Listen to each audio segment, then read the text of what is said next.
it's important to understand that we are interdimensional and that we experience life not just on the physical plane, but we experience life emotionally, mentally, intuitively, and that we have, even in the day, we have major shifts in a 24-hour period in terms of where we experience life. So like right now, I'm awake.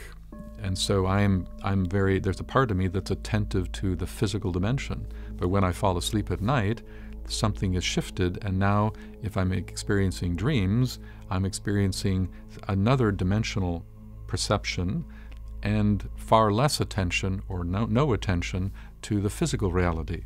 Hence I'm asleep. But there's a physics in that as well, and it has to do with this Antahkarana. And see, the causal body, ultimately, the soul, wants to express in the world. One of the laws of the soul is the law of service, and it wants to make a service contribution to the betterment of something beyond itself. And yet it needs a cooperative outer garment to do that, and that's personality. And the personality is threefold: mental, emotional, and physical. And it wants to use all three parts of the personality to express its agenda, its creative intention. Yet the personality for thousands of lives has been the dominating energy of the life. The personality is where ego arises, as we typically use that word. And so slowly the soul is persuading the personality to let go of the reins. Now, there's an interesting thing that happens. First, realize that this causal body is found on the higher mental plane. And so the personality is the region of consciousness below that. And there is slowly being developed a communication bridge over many incarnations that links the soul with the personality. And there's another span of this bridge that links the soul with the monad or the life above. And that bridge is called the Antahkarana. And the Antahkarana is a structure that doesn't exist naturally. It literally has to be built, and it's built over the crucible of countless incarnations. But it's built through three processes that are integrated into the fabric of a spiritually minded person's day-to-day life. The first is to study, to build your higher mind, because the causal body, the soul, is found on the higher mental plane. So the more we can use our higher minds, which is more abstract, the more we can exercise that mental field within us, the more we're in the neighborhood of the soul. The second is heartfelt service. The more we can commit ourselves to serving something beyond ourselves, the more that is said to facilitate the building of this inner bridge. And thirdly is meditation. Those are the so-called three pillars of the esoteric philosophy: study, service, and meditation. And those three pillars are also the three pillars that facilitate the building of this Antahkarana, linking soul with personality. And when the Antahkarana is completely built, there's an unobstructed conduit between personality and soul, and so the soul can communicate to the personality without an ounce of distortion. For you and I, on the path, we have partially built Antahkaranas. In many ways, where you are on the path can be determined by how much of the Antahkarana has been constructed.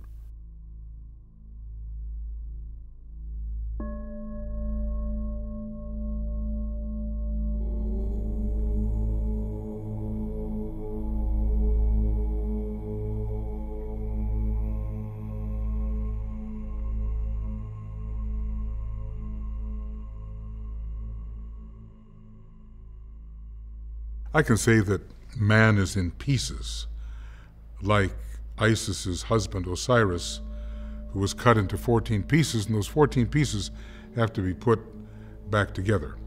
They exist along the life thread, so they're all part of the same energy system, but in terms of consciousness, they are still separated from each other.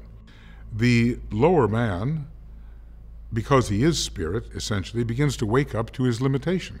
He is threefold. He has a mind, emotions, and body, etheric physical body.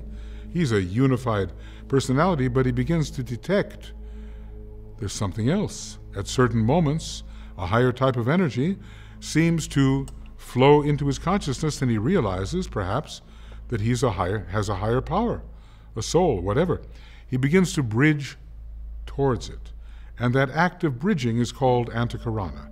It consists of using meditation to build lines of light between the part of ourself that we are aware of and the parts of ourself of which we are not yet aware, but have the intimation that they exist. You know, you can have a sudden experience. What was that? I want more of that. So we start to use the age-old methods of putting ourselves back together. The Antahkarana, or inner organ, or bridge of light, is really threefold. It's not just one line of light connecting our lower mind with our higher mind, okay? It is a line of light connecting the mental aspect of our personality with the soul and soul body. It is another line of light connecting that soul body with what is called the abstract mind, or the technical terms, monadic permanent atom, the atom which is found on the highest level of the mental plane. That's two of the strands. And then we have the kind of bridge of light, or rainbow bridge, that we are taught how to build now. And that is a line of lighted substance directly connecting the lower mind, with what we call technically the mental unit on the fourth subplane, with that monadic permanent atom, and then you have a triangle. And that triangle is really the Antahkarana, even though we are concentrating now on a direct connection with what we call the spiritual triad. It is above the soul. What is the spiritual triad really? One way to understand it is just the way the soul has a personality, mind, emotions, and body, so does our spirit in heaven, our own Father in heaven aspect, have a kind of personality, a threefold personality. And the spiritual triad, consisting of what we normally call Atma, Buddhi, Manas, spiritual will, spiritual love, spiritual intelligence, is the personality of our God in heaven, of our monad, of our spirit.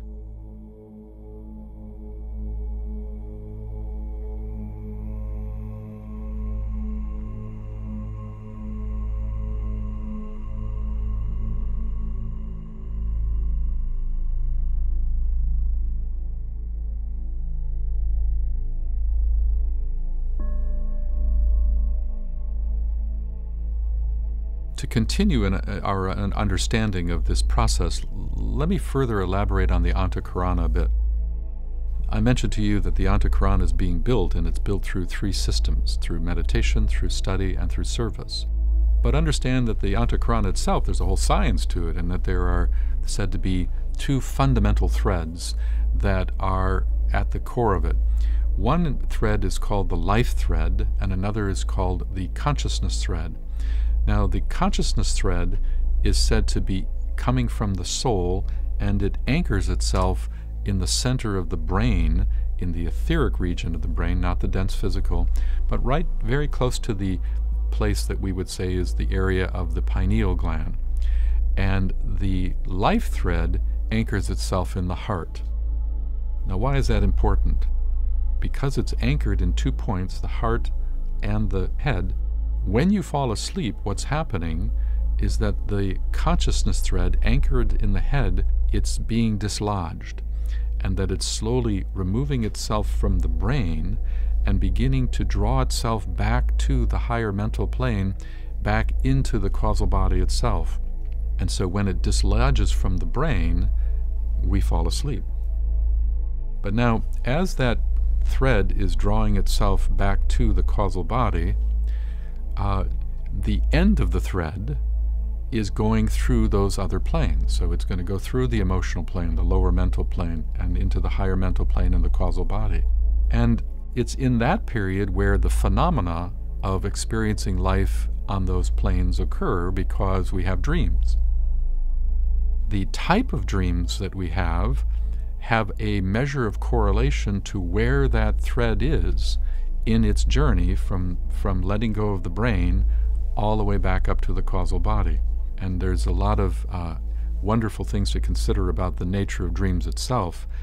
But here I just want to point out that as that thread is rising, you're experiencing measures of alternative awareness, but that will change as well according to where that thread is. And then when it enters back into the causal body, that's equivalent to what science would say is stage 4 of non-REM.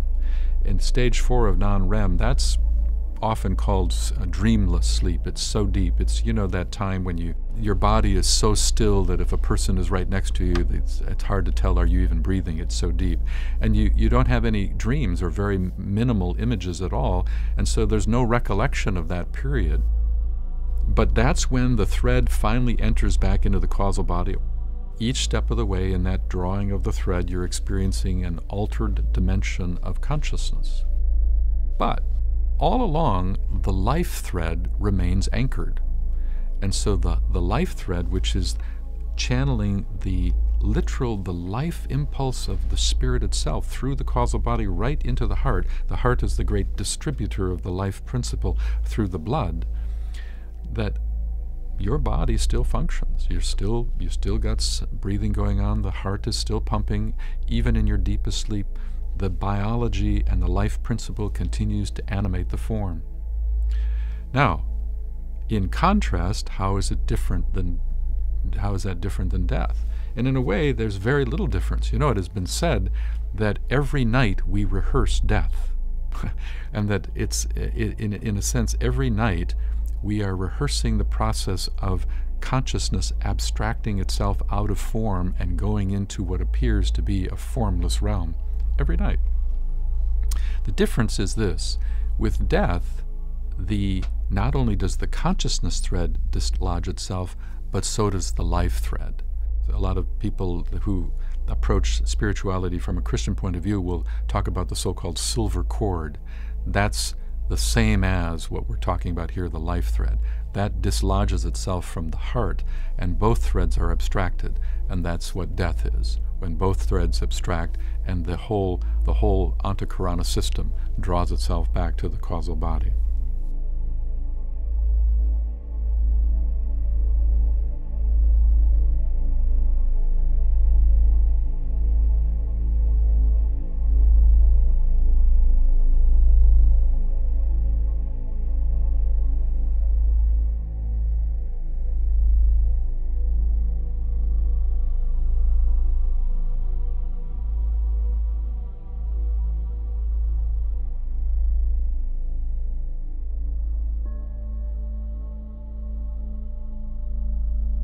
The parts of man are not consciously together, and Antahkarana is the method by which we become conscious of the higher aspects of our own nature. We venture through the act of penetrative pioneering into the higher reaches of our nature, which, unless they have a bridge of light to descend through, cannot be accessed.